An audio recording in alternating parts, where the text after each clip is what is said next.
Hello and welcome to the Sound of Economics from Bruegel, the Brussels-based economic policy think tank. I am Maria Demertzis, the Deputy Director of Bruegel, and today I am presenting the latest episode of the Director's Cut series focuses on trade relations. Joining me today is Professor André Sapir, who is a Senior Fellow here at Bruegel. André, welcome to our program.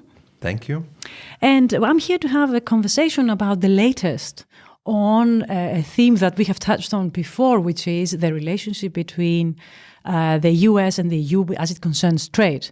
So, André, the latest in this theme is news that came to us on Monday when the European Commission received a mandate to, should I say, resume talks on trade bilaterally with the US. So, am I right in saying that there are actually, when it comes to the bilateral relationship between the two, there are actually conflicting messages here?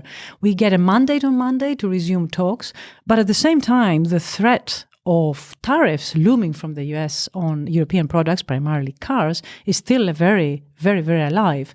So what do we make of this? I think you're right that there is ice and fire here, and there is also a relationship between the two, I believe.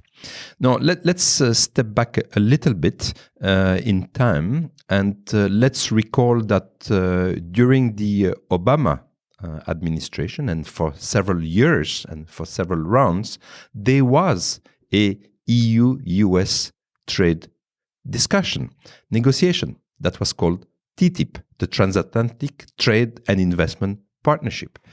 And this was not an easy negotiation because those are two big partners, each of them with their own interest and their own visions about certain elements. But nonetheless, it was making progress. Then came the election of Mr. Trump, and he announced that on day one of him assuming office, he would cancel the TTIP negotiation. And that's indeed what happened. So the negotiations were stopped, and people in Brussels were a little puzzled because there had been quite a bit of progress, and the US, after all, is a very important trade partner for the EU, and the EU is also an important trading partner for the US. So people were a little puzzled, although they'd been warned, obviously, of the intention of Mr. Trump. And the view in Brussels was this is being put in the fridge. It may sort of come back. Perhaps after a while, Mr. Trump would warm up to the relationship and relaunch the negotiation. And on the contrary, what we saw after a few months is that not only we did not resume the negotiation, but Mr. Trump announced that he would put tariffs on steel imports from all of its partners, including from the EU. And then really the EU was extremely puzzled. Not only we had stopped the negotiations, no, we were more in an adversarial relationship, the US taking measures against such a strong ally as the EU. Yeah. And I think everyone in Europe was quite a bit unsettled, what to make out of this.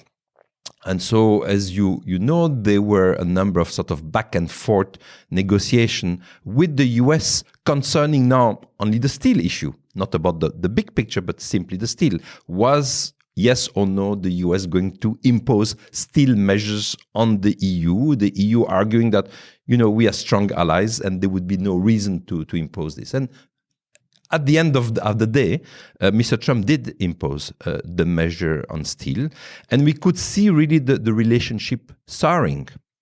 Then, during the summer of last year, 2018, there was this famous trip of President Juncker to Washington, to the White House, and trying to, mend the relationship. And I think the expectation on the EU side was not that high, because again, they did not know how to handle this new US president. But in the end, maybe against hope, there was a declaration, a one-page declaration. That was a truce declaration, and that was viewed as a victory on the European side, that there was this discussion at the end of one day. this famous rose garden kind of speech in the White House, and with big smiles and a piece of paper indicating yes that although the US was maintaining its trade measures on steel, it was not intending to apply new measures, and that yes indeed the EU and the US should seek to relaunch trade negotiations, not TTIP, because for Mr. Trump, the fact that TTIP was the Obama administration was probably a killer in itself. But yes, Mr. Trump was willing to explore a new trade negotiation, a new trade agreement with the EU.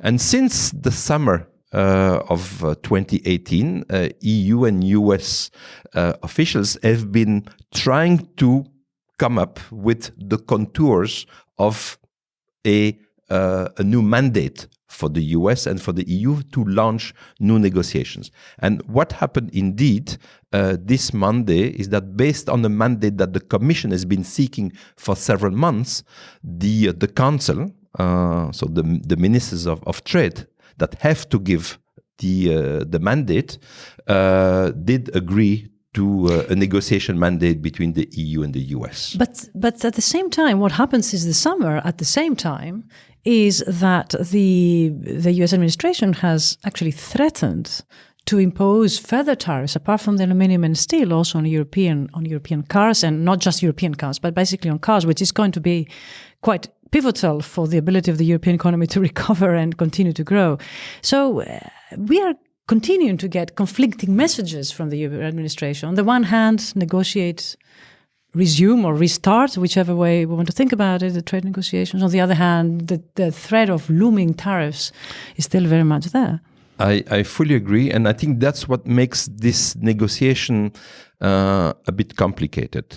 On the one hand, there is a feeling in Europe, I think a justified feeling, that we are starting negotiation with a gun against our head. That President Trump not only has already put measures against steel import from the EU, but is threatening to put further measures, including on cars, and has not committed to put a hold on those measures during the negotiation. It's not like, during the Olympic Games of the old days, where during the Olympic Games there was peace. Right, countries or cities that were participating. The very old days, you mean? In the very, very old days of Athens and the Greek cities, this was a time of truce. Here, there's not been a commitment on the part of President Trump. Let's launch negotiation, and during at least the negotiation, there would be peace, and then we will see later. No, he's continuing, in a sense, to put pressure on the EU. If I don't get certain things out of those negotiations, I could be imposing new measures. And that certainly is leaving a sour taste in the mouth of many Europeans who have been actually hesitating whether or not to launch the negotiation. That's why I think on the European side, it took quite a while to agree on this. Should we or should we not launch negotiation with a country that continues to apply measures and continues to threaten us of new measures? On the other hand, the view that has dominated is that it's still better to launch negotiation in the hope that indeed that would refrain, even though there is no commitment on the part of Mr. Trump, but maybe nonetheless it would refrain is harder in imposing measures. And so this is the place where we are. Mr. Trump is continuing to have tough words against Europe and saying that Europe is behaving in a very unfairly manner in a number of domains, including automobile, and at the same time is agreeing to launch the negotiation. And this is a very, very strange climate to do negotiation. And I would say that at this stage, really nobody knows where those negotiations are headed. So if I just go back then and see things a little bit from the EU perspective, a very adversarial position from Mr. Trump, quite clearly bit of all of this that we see is negotiation strategy or tactics. The EU has been very consistent in saying we need to talk, we need to continue to talk. So that fits very much in that philosophy.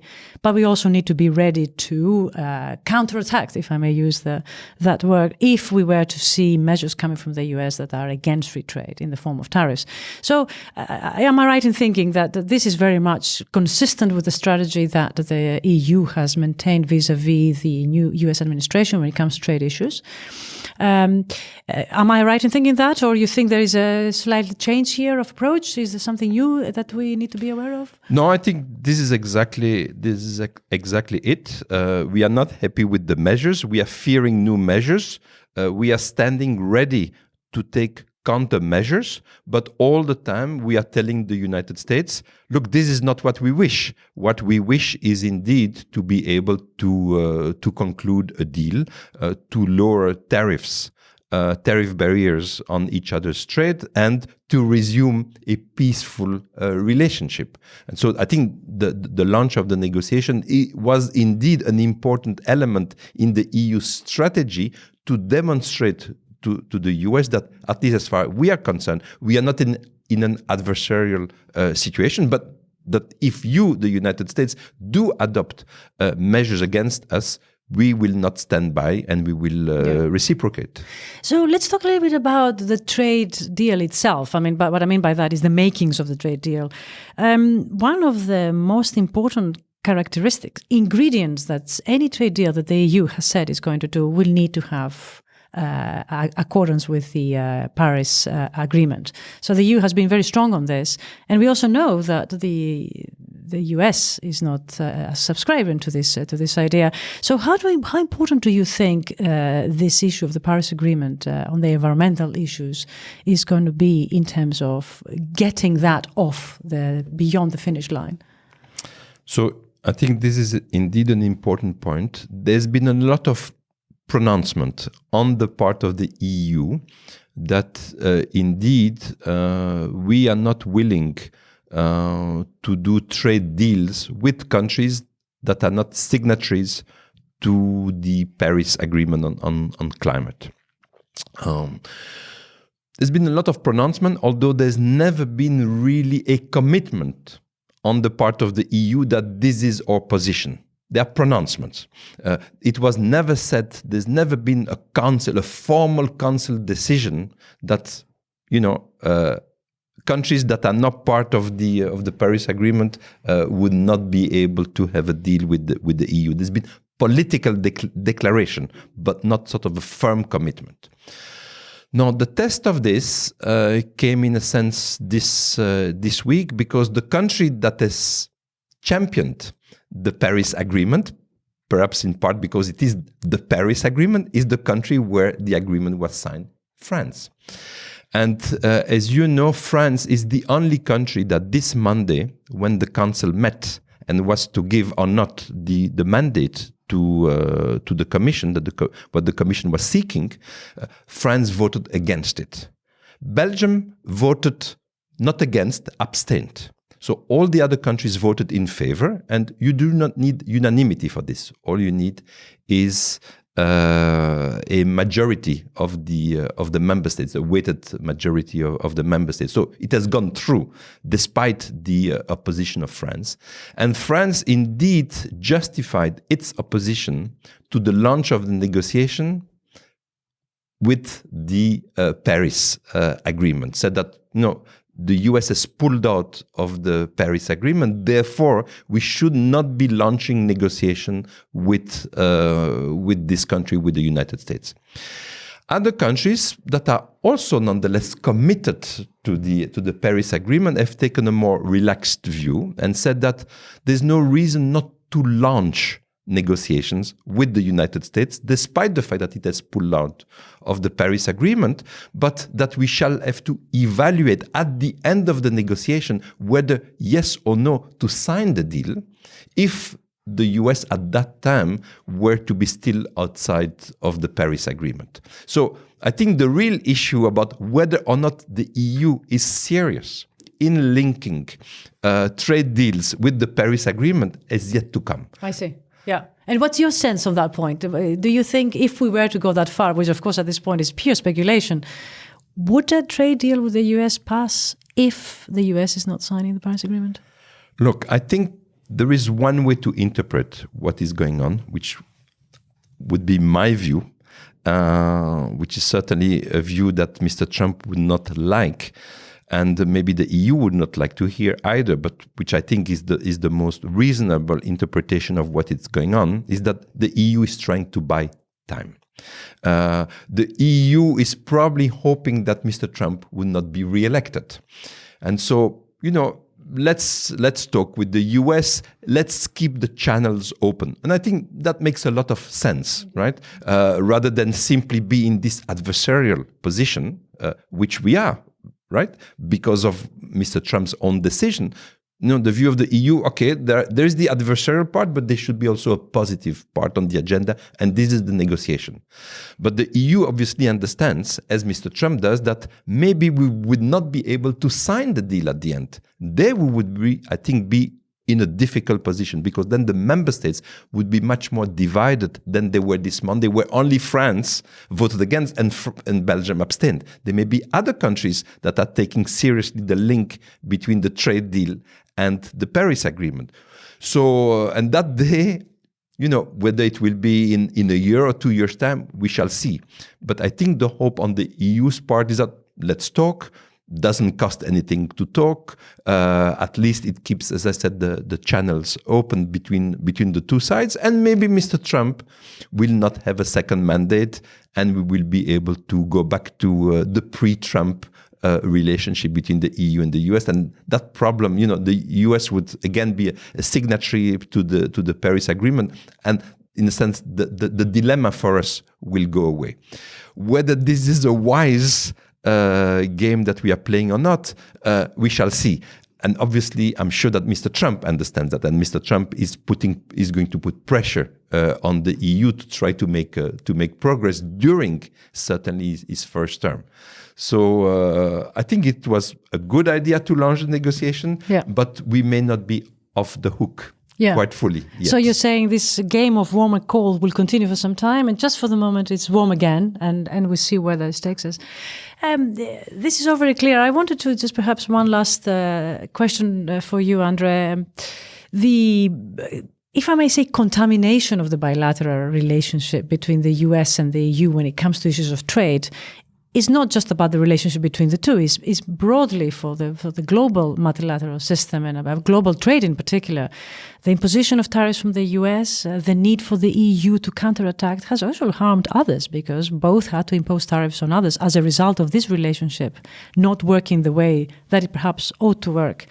So there is a sense in which as long as the US and the EU don't work properly together in terms of promoting global growth, the world will not be able to work properly to promote global growth. So, in that respect, how do you see the global bilateral system evolving?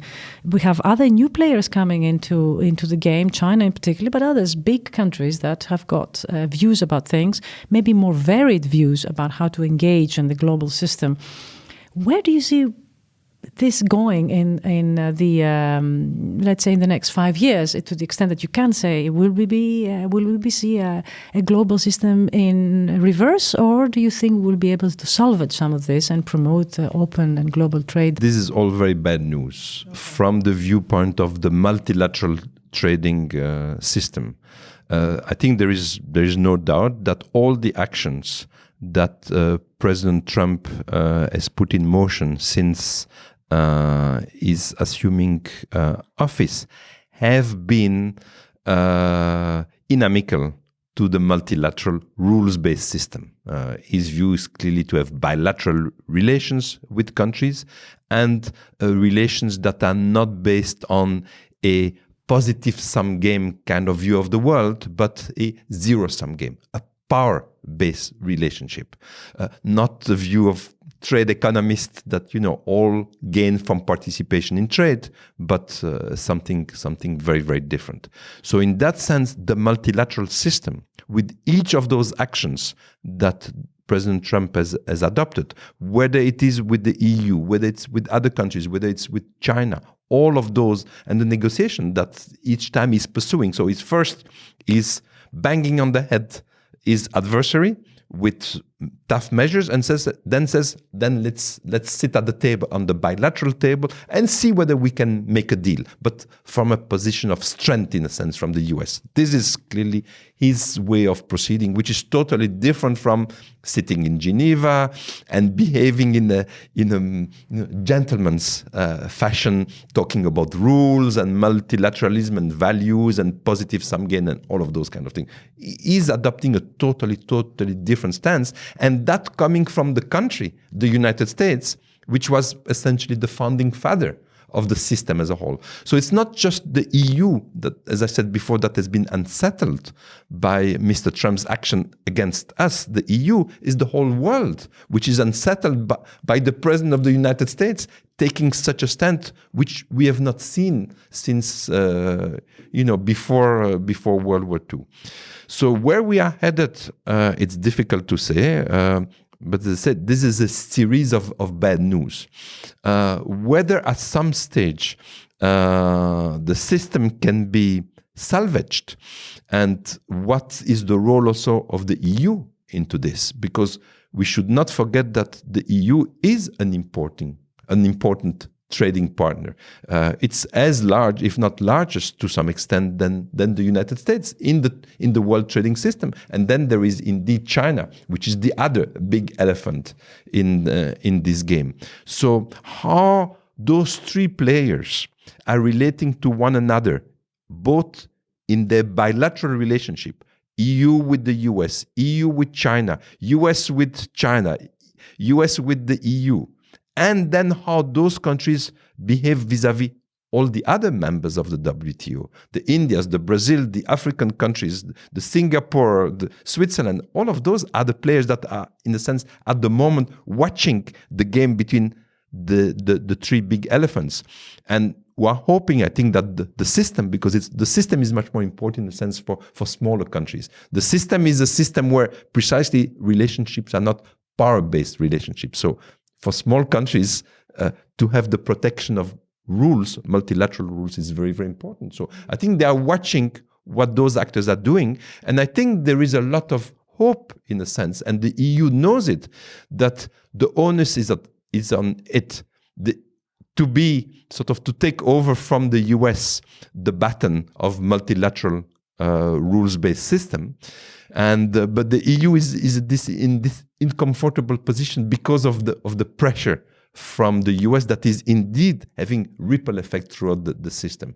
So I think that the EU has both, in a sense, an opportunity to assume leadership at the global level, but at the same time, it is weak because it is under threat from the US. And obviously, our relationship with the US is not just a trade relationship. We have also a security relationship, which is there very unbalanced. The trade relationship is much less unbalanced between us and the US. After all, there's a lot of trade between EU and the US in both directions.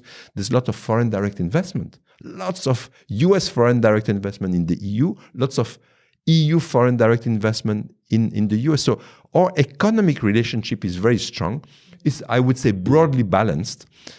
The security one is very dependent. There we are really dependent on the US. And certainly that is also one of the pressure points that President Trump is putting on the EU to say, not only you guys are exporting too many cars to us, but you're also not paying your fair share into the NATO budget. So the EU, I think, is in a complicated position, but I do believe, and very clearly so, that there is a demand on the part of the other trading partners for the EU to assume leadership in order for the multilateral trading system to survive this onslaught from President Trump. This is a very good step in the right direction in terms of resuming talks, try and stabilize, normalize the relationship with the US, not only for the sake of the relationship between the EU and the US, but also for the sake of the global system, which will protect small and big alike.